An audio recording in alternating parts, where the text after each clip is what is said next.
Olá, sejam todos bem-vindos aqui a mais um episódio do nosso História Diversa Podcast, o seu podcast de literatura.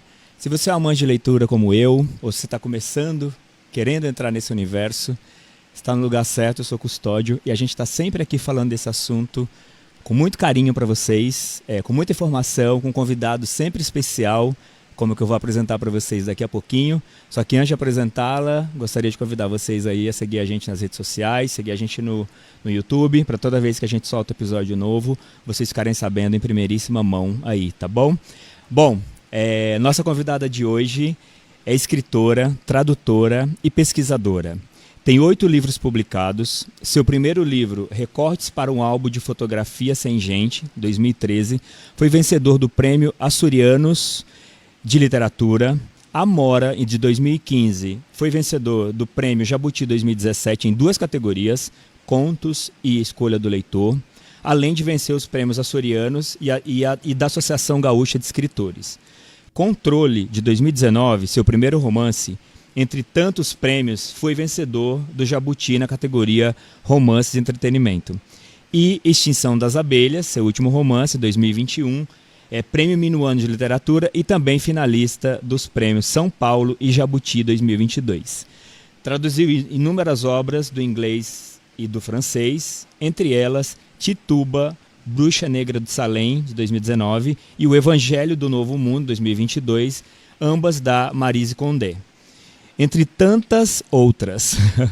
Em 2017, foi autora selecionada para a lista Bogotá 39, que reúne 39 escritores abaixo dos 40 anos, que mais se destacaram na América Latina. E atualmente é pesquisadora do programa Pós-Doutorado Júnior na Pontifícia Universidade Católica do Rio Grande do Sul, a PUC-RS. Ufa, quanta história aqui, quanta premiação, meu Deus do céu, que essa mulher é maravilhosa demais. Seja bem-vinda aqui ao História Diversa Podcast, minha querida Natália Borges Polesso. Oi, gente. Oi, Custódio, tudo bem? Tudo maravilhoso ter você aqui. Eu estou muito, muito, muito feliz. Eu também. Demais, demais. Bom, para a gente começar aqui a nossa conversa, né? Eu sempre começo, para a gente aquecer um pouco a pauta aí também, e aí falar uma coisa mais de início ali, que é como começou a sua história com a literatura? Assim, quando que você sentiu que ela bateu ali na sua porta e falou: oi, eu vim aqui para ficar? Puxa, eu acho que tem alguns começos isso. Uhum. Um deles é... Quando eu era pequena, teve um período da minha vida que eu morei só com a minha avó. Meus pais precisaram mudar de cidade e tal, e estavam com o meu irmão pequenininho e não me levaram, então fiquei um tempo com a minha avó. E nesse tempo que eu fiquei com a minha avó, à noite a minha avó contava causos pra mim, né? Minha avó é uma pessoa do interior, então ela me contava os causos de vaca, que ela tinha que fugir de vaca, que ela queria passar embaixo do arco-íris, era sempre umas aventuras, assim.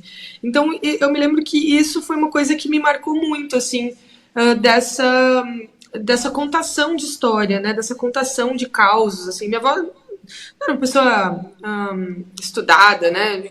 Tinha livros em casa também, mas tinha essa destreza, eu acho, para me encantar assim, com essas histórias, né? Me encantar e me assombrar, às vezes, porque eu ficava com medo. E talvez outro momento tenha sido...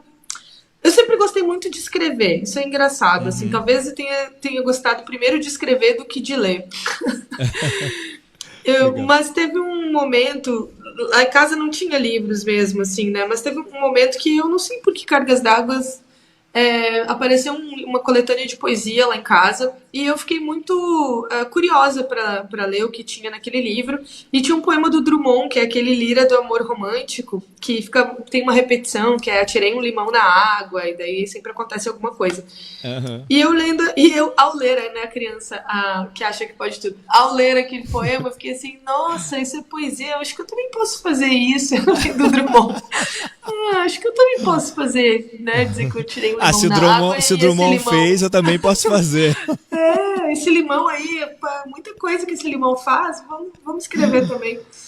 Eu acho que foram essas as duas coisas que me marcaram muito, assim. Claro, depois tem primeiras leituras que me marcaram muito, mas eu acho que eu acho que a literatura bateu para ficar nesses dois momentos, talvez. Aham. Muito legal. E você conseguiria se ver longe das letras hoje? Ou na sua vida? Não, Sim. jamais. Não, não conseguiria, não conseguiria. E olha que quando eu estava para terminar a escola, eu queria muito ser médica, né? Eu Aham. queria, ou queria fazer educação física, eu era super boa em esportes e tal, então eram as minhas duas escolhas, assim. Mas eu sempre Que bom que não escrevia deu muito, certo para gostava nossa de. sorte. Eu sempre escrevia muito, então a minha. E eu tenho um problema, eu desmaio quando eu vejo sangue, né? Eu desmaio quando eu vejo sangue eu nasci com um problema cardíaco que me impedia de fazer várias coisas relacionadas ao esporte. Aí eu pensei como terceira opção letras e fui para letras. E eu não consigo hoje me ver longe dessa. Não sei imaginar minha vida sem literatura, sem leitura, sem tradução, sem essas conversas. Não, não consigo.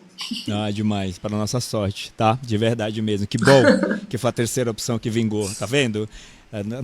No final acabou virando a primeira, para nossa sorte aí. Aí É, você falou de tradução, né? Você traduziu já bastante coisas, mas entre elas, né, como a gente citou aqui, a Maryse Condé, né? Que até tem um livro sim, aqui, que esse livro que é maravilhoso. Cadê aqui? Só botar no ângulo certo, maravilhoso. né? Eu Tituba, que é lindo demais. Estou muito afim de ler o Evangelho também, que lançou, né, agora há pouco. E como foi para você trabalhar com ela? Como que foi essa troca com ela? Uma grande escritora, uma escritora global, assim, globalizada, vamos dizer assim. Olha, é uma sorte poder conversar, né, com a escritora. Eu conversei, troquei acho que um e-mail só, com um ou dois e-mails com a Maryse Condé, Aham. mas e é uma sorte, porque nem sempre a gente tem esse contato, né, com um escritor, sei lá, por exemplo, traduzir a Agatha Christie. A Agatha Christie não tem como perguntar coisas para Agatha Christie, né? Exato. Mas esses traduzir autores vivos é muito legal, porque eu também traduzi a Carolina de Robertis, que é uma autora jovem, assim, uruguaia estadunidense. Aham. E é sempre uma relação muito legal, assim, de meio que tu tá ali reescrevendo, né, aquela história, tentando colocar aquilo, né, na nossa língua. Então é um exercício de muita paciência, de muita dedicação, porque é Uhum. difícil traduzir, e a Maryse Ah, é Condé, muito, né? especialmente porque ela é uma escritora de língua francesa, mas ela é uma escritora do Caribe. Então tem Sim. todas as particularidades do francês caribenho, né, das Antilhas e tal. E ela faz questão de usar algumas palavras em crioulo, vocabulários específicos, o que torna a obra dela riquíssima, né? E o trabalho Sim. dos tradutores dificílimo. E o Mas trabalho dos recompensa, assim. tradutores mais difíceis, para não falar outro adjetivo. Mas foi muito legal traduzir ela, assim, Demais. é uma experiência exaustiva, porque os livros são porrada, né? Tanto o Tituba, quanto o Nossa Evangelho, quanto Senhora. esse novo que eu acabei de traduzir, são livros muito densos, né? Muito Sim. violentos, que falam de problemas e colonialidade, então não tem um respiro, essa mulher não dá um respiro pra gente. Daqui a pouco você tá entrando já, você tá entrando no trilho. Quando vier o próximo aí, você já tá, isso aqui tá moleza depois de Não, passar por esses gente! dois. Ó, E vou vo... te dizer, esse terceiro que eu traduzi dela, tinha horas que eu tinha que parar, assim, que eu não conseguia. Eu traduzia uma, duas páginas e eram cenas tão densas, assim, que eu falava, gente, eu não vou conseguir voltar para esse livro agora. Eu tinha que ficar 2 dias, assim, sem pegar o livro. Nossa, Já fiquem avisados, eu acho que leitores. se é pesado, né? Pra gente que tá lendo na nossa língua, né? Que já é uma coisa traduzida, em teoria já é mais fácil, né? Imagina para você, porque para entender tudo aquilo, né? Para decifrar. O que eu quero dizer é, É, você tem que mergulhar muito mais do que o sim. leitor comum, né? É. A E gente tem que buscar ali as cenas, palavras, então acaba sendo uma experiência bem imersiva mesmo. legal, muito bom, muito bom. E aí, tem algum autor que você gostaria de traduzir ou alguma obra que tá aí na sua, que você fala assim, pô, esse cara Alguém que você conheceu, que ou que já tem livro publicado ou não no Brasil, mas que eventualmente você fala, puta, Eu nunca queria tinha entender um pensado pouco mais nisso. disso. Nunca tinha pensado nessa pergunta de verdade. Eu acho que duas pessoas que eu gostaria muito de traduzir e elas já são traduzidas e bem traduzidas aqui no Brasil é uma teórica que é a Donna Haraway, que é da ecocrítica e fala do antropoceno, e a outra é a Alison Bechdel, que quem traduz a Alison Bechdel no Brasil é a Carol Ben-Simon. Essas são autoras que eu gostaria de traduzir, mas que não vão. Já sei. Mas pelo menos tá na listinha de desejos, né? É. Legal. E do ponto de vista da escrita, assim, como que é o seu time? Você é uma escritora que você senta, em 2, 3 meses tem um livro pronto e vai? Você costuma demorar mais um tempo para produção, ler, reler, troca? Como que é seu processo de escrita? Eu demoro. Eu escrevo muito mesmo, mas eu demoro. Por exemplo, o Amora, eu acho que eu levei uns 2 anos e meio, 3, para ele ficar pronto. A Extinção das Abelhas, que é esse meu que eu publiquei mais recentemente, eu acho que levou uns 5 anos. Levei uns 5 anos escrevendo. Eu Nossa, agora entreguei bastante. um livro novo que eu acho que comecei em 2019, um livro de contos. Então mas eu me demoro nas histórias, assim, eu gosto de me demorar, eu gosto de errar, Aham, de escrever e dizer, putz, não é isso aqui, mas que legal que eu escrevi isso, porém não é essa história, é outra. aham, Eu não tenho problema com isso, assim, e eu gosto desse exercício de escrita. aham. E por isso escrevo bastante, assim, mas eu demoro. Agora, Sim. eu gosto de ter uma rotina, prefiro escrever de manhã, mas nem sempre isso acontece. Então, Aham. enfim, eu vou dando o tempo que o livro precisa também. Não, demais. Porque muita gente acho que entra na loucura de botar um prazo ali, né? Às vezes até por contrato com a própria editora, de Sim, botar um prazo e às vezes pode até comprometer qualidade, né? Quando você tem essa. eu escrevo simultaneamente também, assim. Os projetos eles vão acontecendo na minha cabeça e eu vou tocando eles, assim. Então, Uhum. o meu primeiro livro foi publicado em 2013, tem 10 anos, né, de publicação. E eu tenho 8 livros publicados. Parece que eu escrevo um por ano, mas não é. Então, é a sensação que dá quando você fala que ficou 5 anos para escrever o Extinção. Não parece, porque 8 livros em um É, período curto, né? Não parece que é tanto tempo assim, mas é pois. que você escreve coisas paralelas também, né? Por exemplo, o Recortes que eu publiquei em 2013, ele é uma coleção de coisas que eu vinha escrevendo né, há muito tempo. Aham. O Amora, eu acho que eu comecei ele no final de 2012, para publicar em 2015. Aí, quando eu publiquei o Amora, eu já comecei o Controle e o Extinção das Abelhas. No meio do Extinção das Abelhas, eu escrevi o Corpos Secos. Então, E é vai, tudo assim. vai produzindo. E Amém, vou amém, indo, Senhor. é. É, e aí, obviamente, você começou com poesia, contos, e depois você migrou para o romance, né? Para o Controle, o Extinção. Como é que foi esse processo para você, assim, para falar, não, eu quero escrever um romance, e depois que você teve o controle, o controle na mão, você falou, não, eu tenho um romance, né? Eu posso surfar nesse gênero aqui tranquilamente. Como é que foi esse caminho para você? Ó, eu acho que o gênero mais difícil de escrever é poesia. Eu tenho um livro de poesia, mas eu não me considero poeta porque eu acho que é a coisa mais difícil, assim. Eu leio muita poesia, admiro muito quem consegue escrever poesia. Acho que é mais difícil do que escrever um romance de Sim, verdade. sim. E, mas, para ter uma ideia, o primeiro livro que eu escrevi foi um romance. Por quê? Quando eu estava escrevendo o Amora, tem um conto do Amora que se chama O Interior Selvagem. Aí ele tinha uma pegada assim muito muito Clarice Lispector. Tipo, quero ser... Adoro. Não tinha uma pegada Clarice Lispector, tinha uma pegada quero ser, muito diferente, né? Uma pegada quero ser Clarice Lispector. Então eu escrevi lá 100 páginas de uma lenga-lenga, que obviamente que eu não sou a Clarice Lispector, né? Escrevi lá um monte de coisa, assim, e aí quando eu li aquilo, eu falei, gente, que é isso? Que porcaria é essa? Isso aqui é um conto de 8 páginas. Aí transformei aquelas 100 páginas em 2 contos que eu botei no Amora. Aham. Mas eu entendi ali, quando eu estava produzindo o Amora, que se eu quisesse, eu poderia escrever um romance. Só tinha que me organizar melhor, talvez. Só tinha que ser menos Clarice. Isso, tinha que ser um pouco assim, pensar em outras coisas.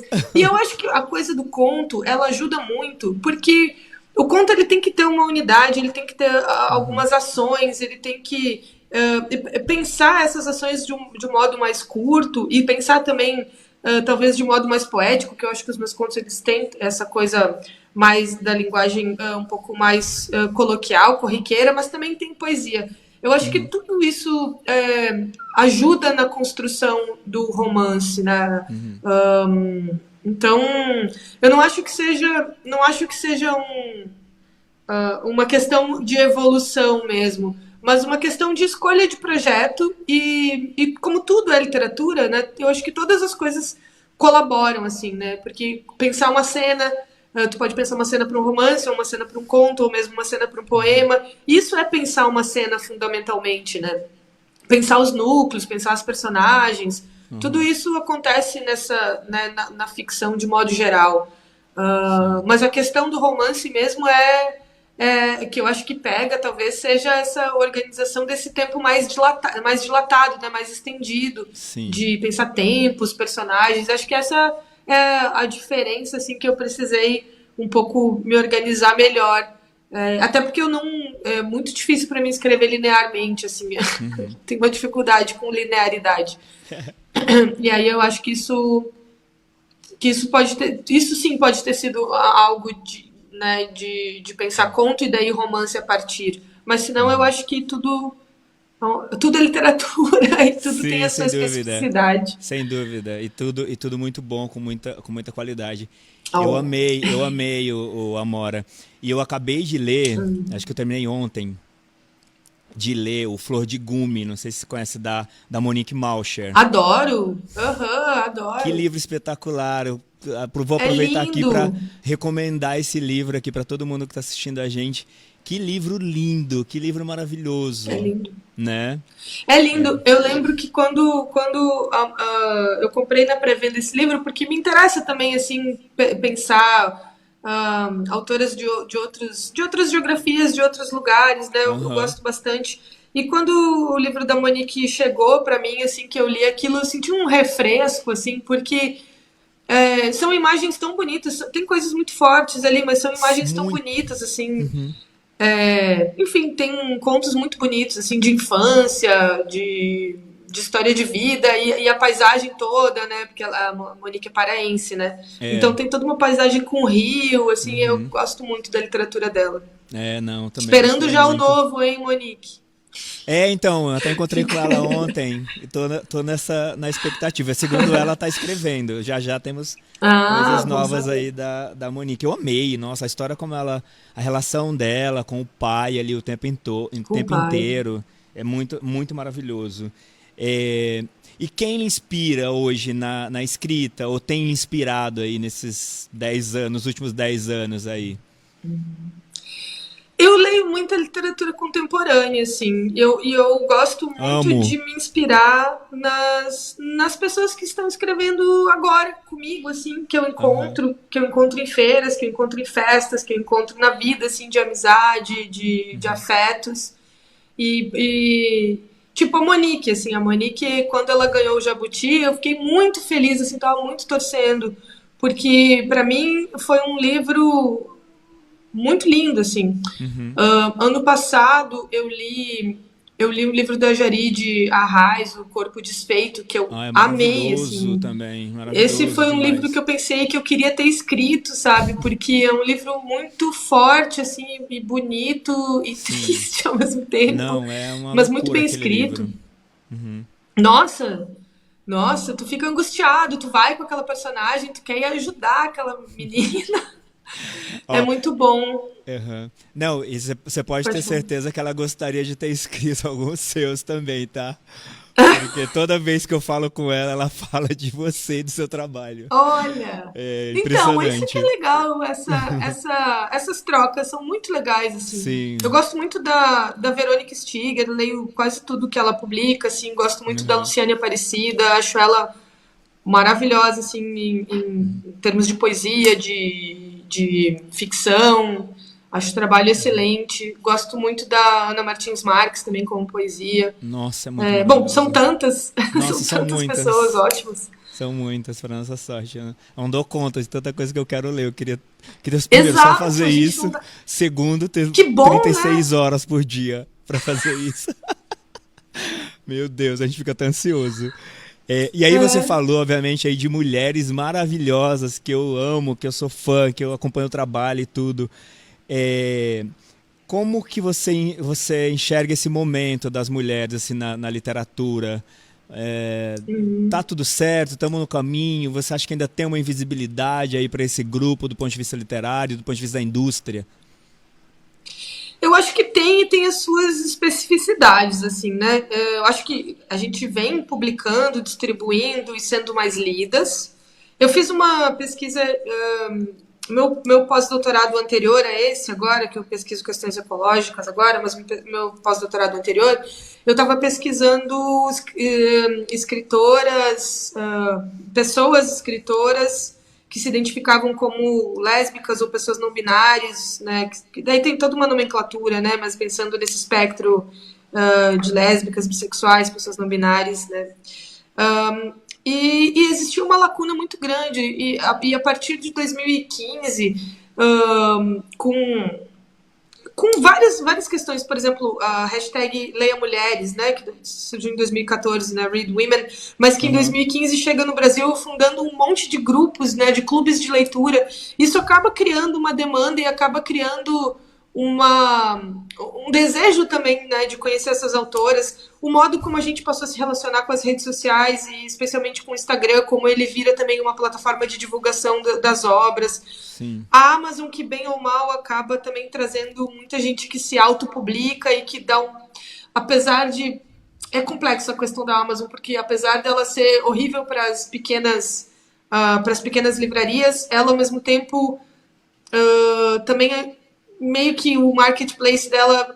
distribui assim e publica pequenos autores, então é toda uma complexidade, nem quero entrar nisso, mas Aham. acaba que a gente conheceu mais autoras, né, Sim. nesses últimos anos. Então eu acho que sim, que a gente vem expandindo, porém, uh, se a gente for pensar daí nas questões de gênero e raça, aí tudo se complexifica um pouquinho mais, né?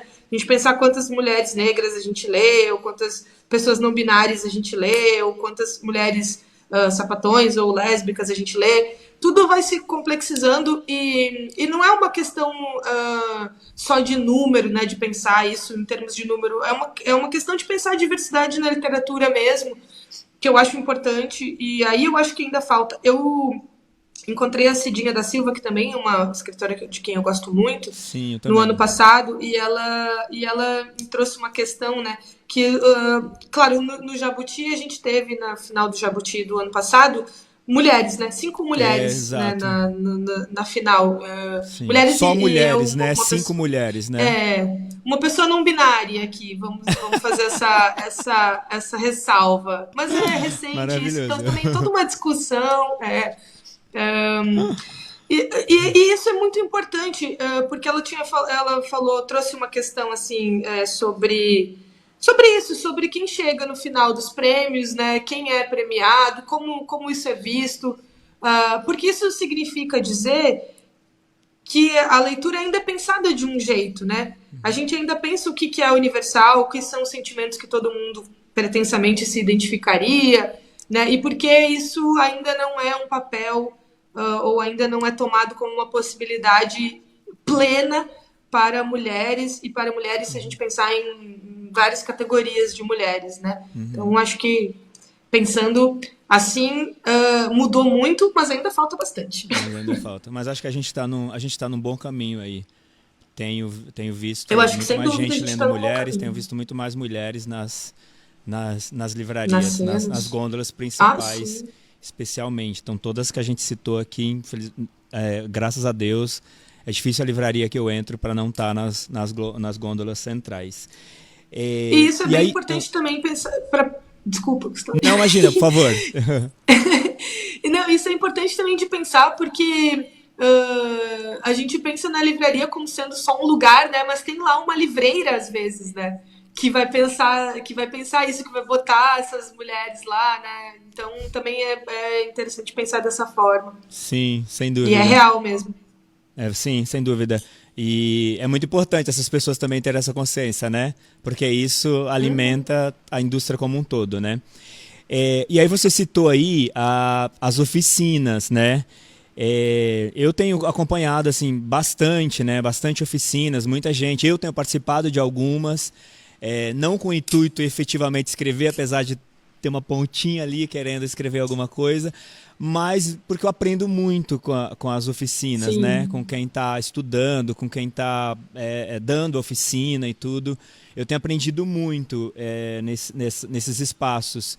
E aí eu queria entender de você assim, como que você enxerga isso? Você está participando dessas oficinas e normalmente eu vejo muito ali pessoas que ou têm livro escrito ou está escrevendo e uma coisa que é muito comum para todo mundo é a questão da insegurança, né? Você sente isso também nesses ambientes que você está e como você tem trabalhado isso com esses grupos? Olha, primeiro eu queria dizer que eu adoro oficina. Faz muito tempo que eu não participo de uma oficina como participante de oficina, acho que faz anos.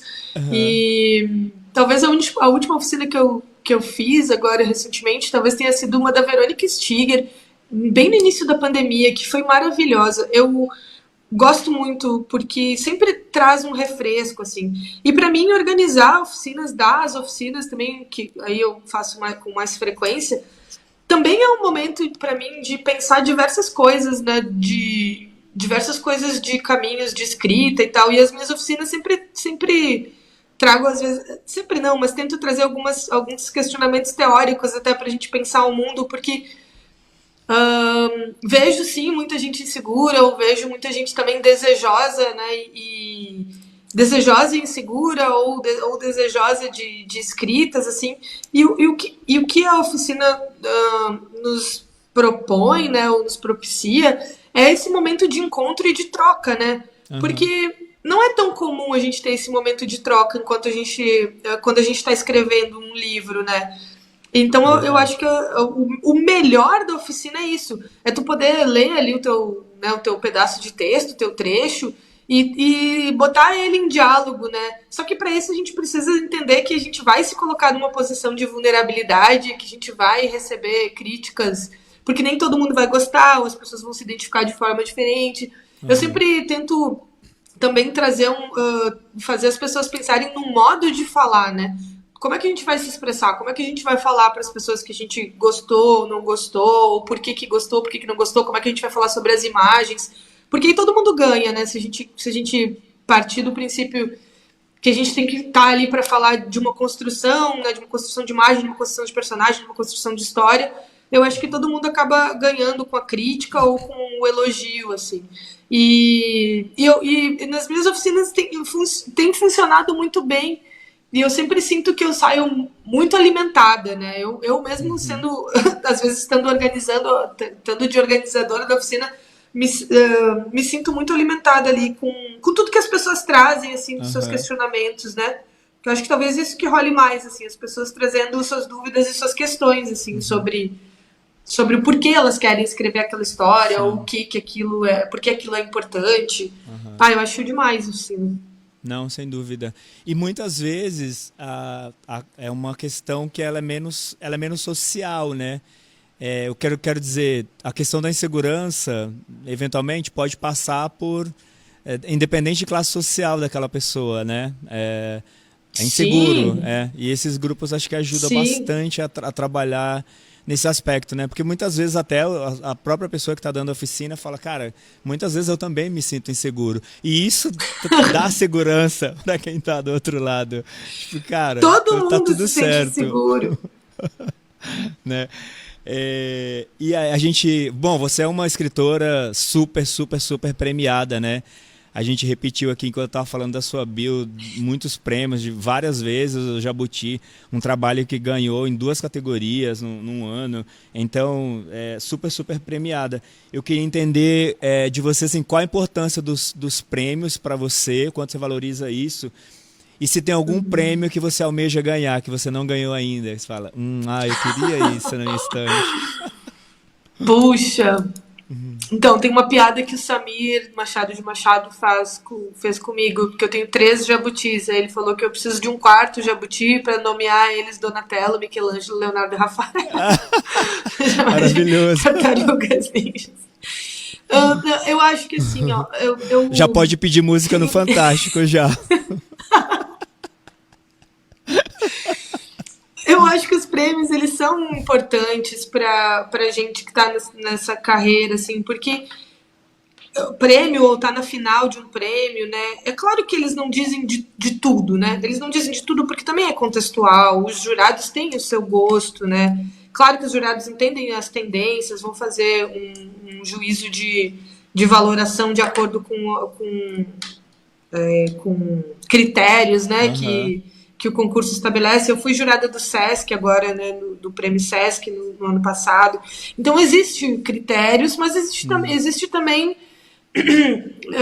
existe também a subjetividade ali, né? Então eu sei que um prêmio é muito legal, mas que ele não quer dizer tudo. Agora, é uma super vitrine, porque eu não posso dizer que minha vida não mudou completamente depois que eu ganhei o Jabuti, assim. Minha vida mudou muito, assim, com o Amor e com o prêmio que ele ganhou. Então, eu acho que, nesse sentido, eu acho que tinha que ter mais prêmio no Brasil, porque tem muito escritor É verdade. muito escritor e escritora boa, e podia ter mais prêmio, sim, mais prêmio de visibilidade, e outra coisa, mais prêmio com grana, porque esses prêmios aí... Poxa, bolsas, incentivo pra gente poder escrever tranquilo, não ter que fazer 1 milhão de trabalhos para poder escrever. O trabalhador da palavra ganha pouco dinheiro. Tenho que dizer que a gente não é mais uma geração de escritores que são diplomatas, médicos e funcionários públicos. A gente está aqui fazendo nosso corre, sendo freelancer, bolsista, um monte de coisa. Então, eu acho que também essas tem que dar aula, tem que preparar o almoço, né? Tem a correria toda, gente. Tem tudo. O prêmio é muito bom, mas manda dinheirinha junto também. Eu não posso pagar o meu mercado com o meu Jabuti, não dá.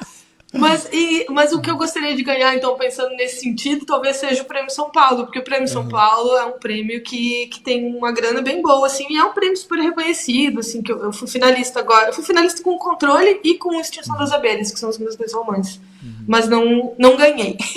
Quem sabe no próximo. Exato. Não vai faltar tempo. Considerando o tempo que você tem aí de escrita pra gente, certamente... certamente você vai levar ainda um desses prêmios, ou talvez alguns. A gente tem um quadro aqui que a gente chama de 3Es, que é um livro ou um autor para enaltecer, um para emprestar e um para esquecer. Quem seriam esses para você? Onde você classificaria? Tá, vamos pensar. Agora vou ter que pensar mais um pouquinho aqui. Para enaltecer, eu acho que eu enalteceria a Ana Maria Gonçalves. Acho que ela é uma escritora que merece ser enaltecida. Sim, sem dúvida. Ela já é uma escritora bastante celebrada, né? E que bom, mas eu acho que ainda assim merece mais. Para emprestar?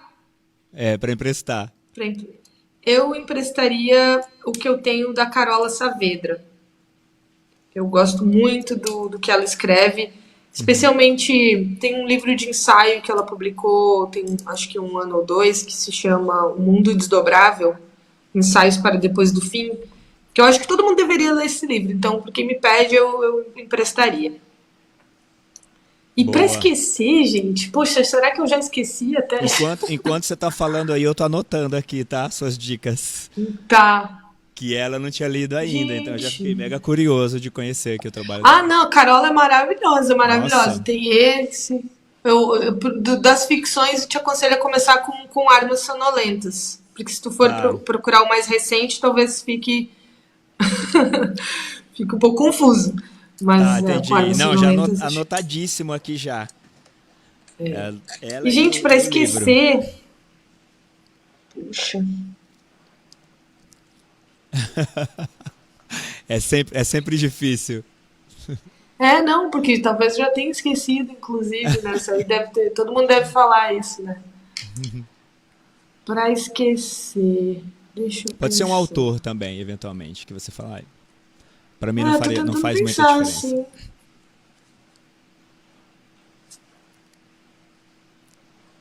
Quem que a gente poderia esquecer?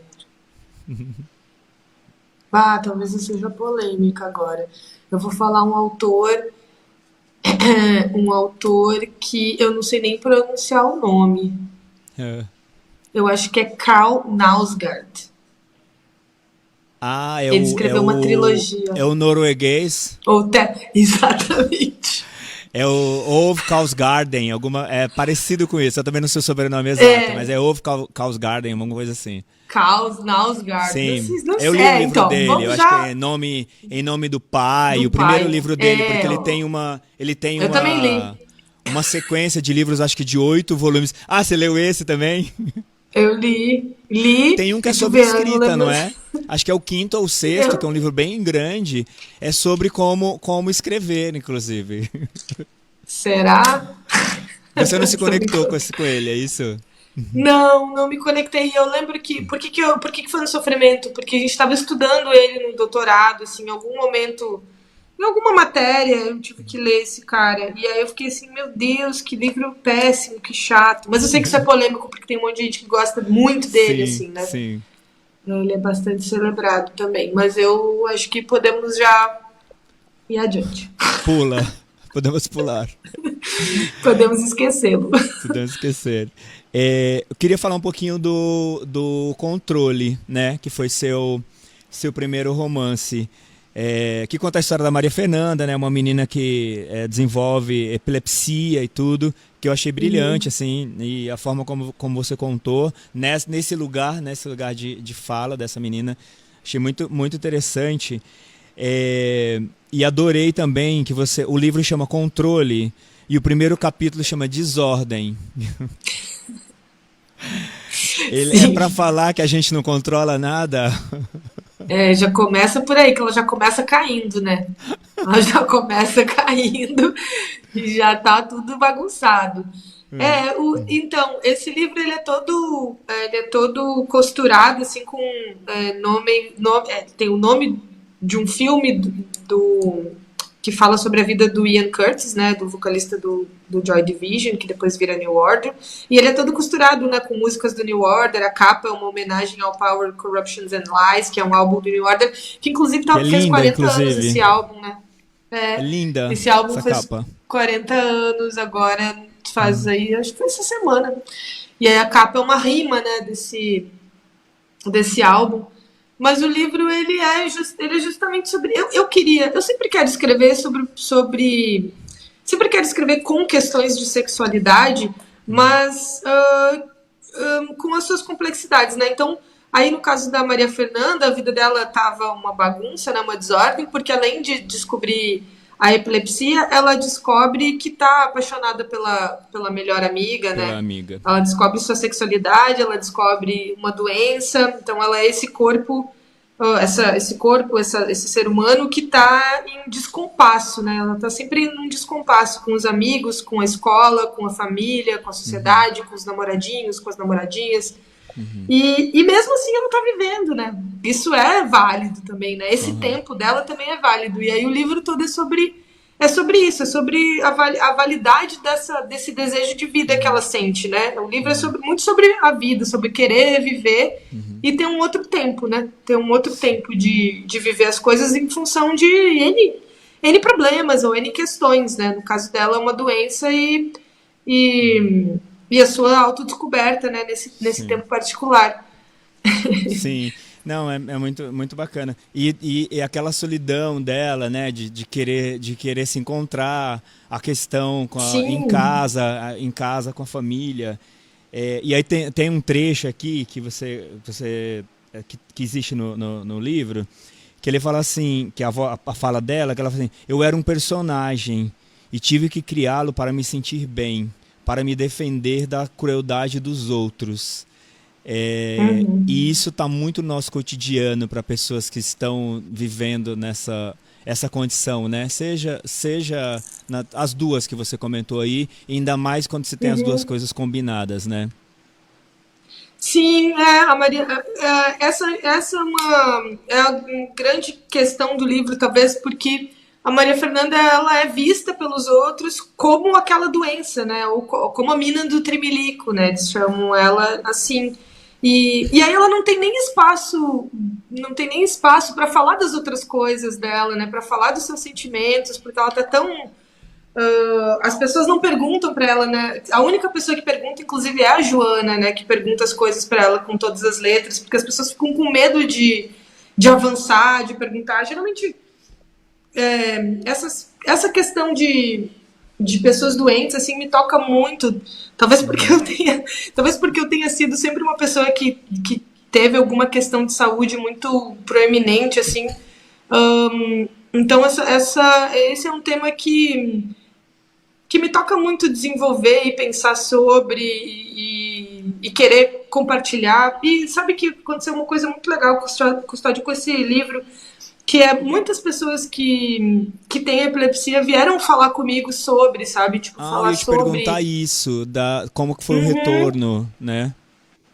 Então, muitas pessoas, inclusive às vezes em clube de leitura, acontecia coisas do tipo. A pessoa estava falando no clube de leitura e daí ela dizia assim: Ah, inclusive eu tenho epilepsia, eu nunca falei para ninguém, nem nesse clube aqui e tal.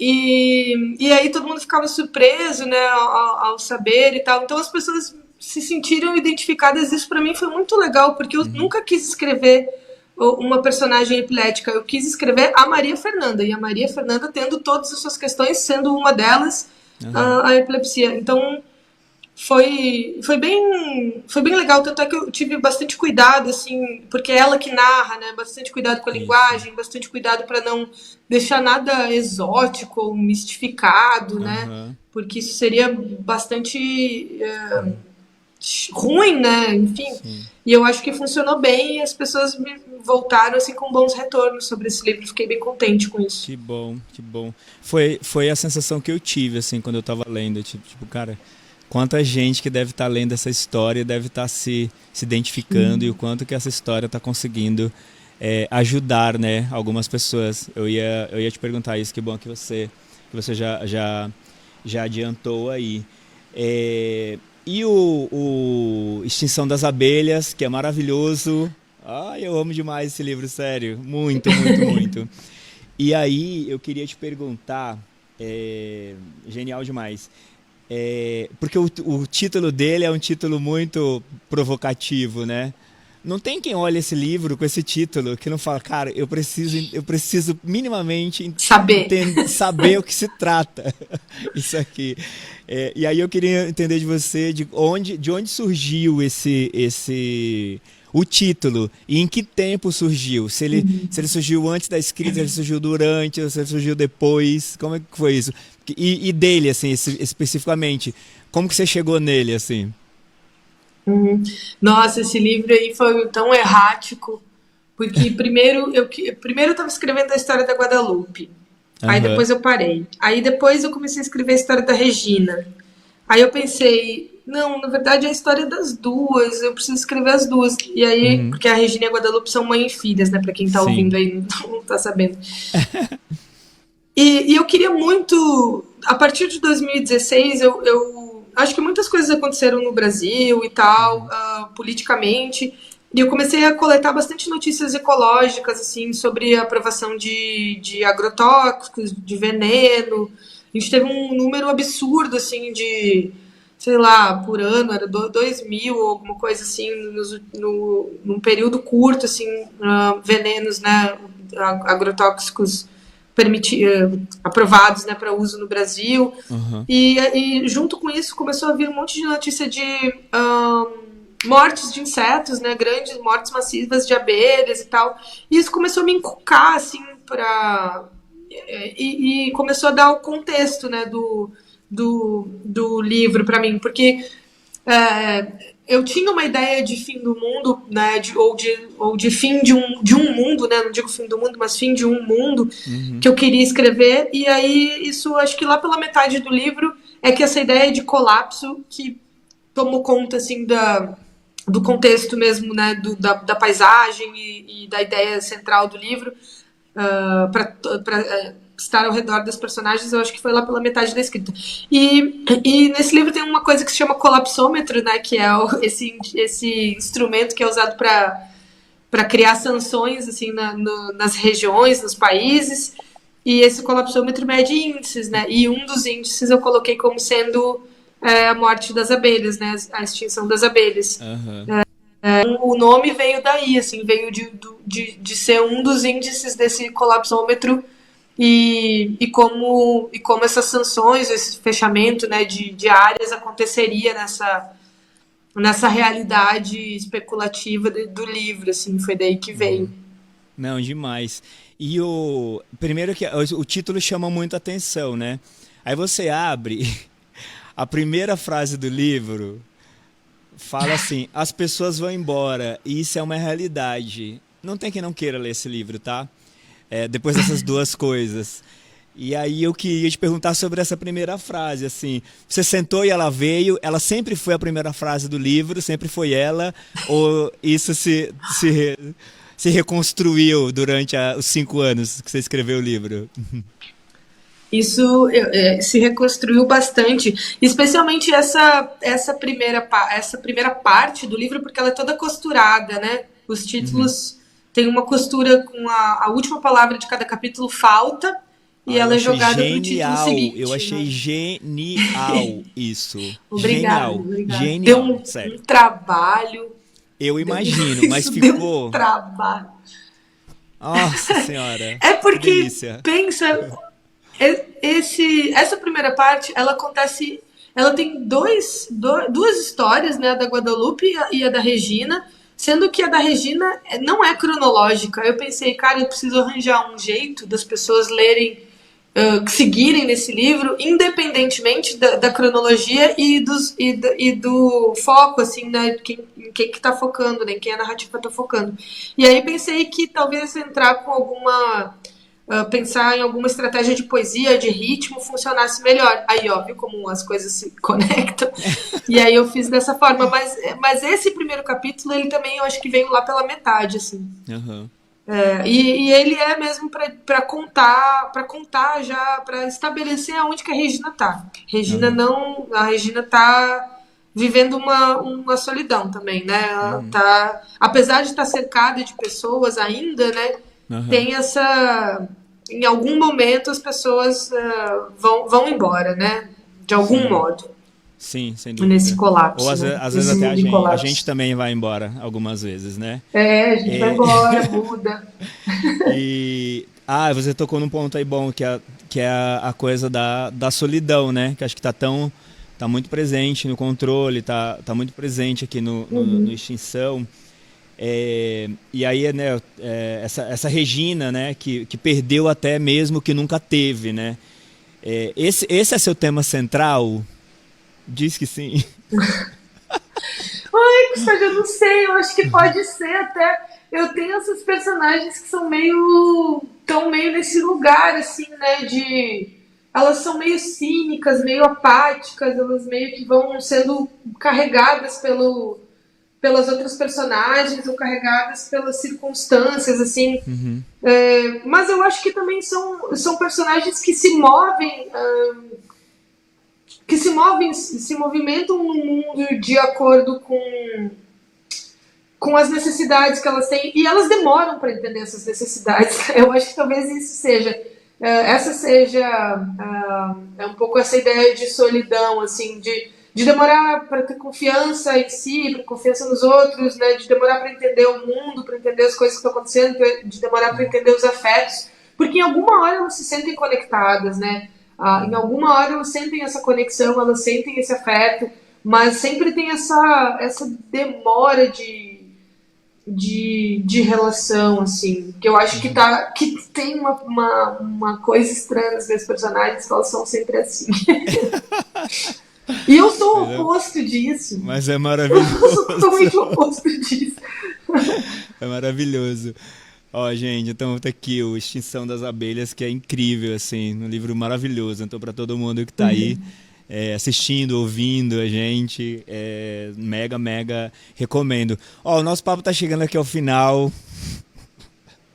Que pena, eu queria muito ficar mais tempo. Puta conversa gostosa, divertida.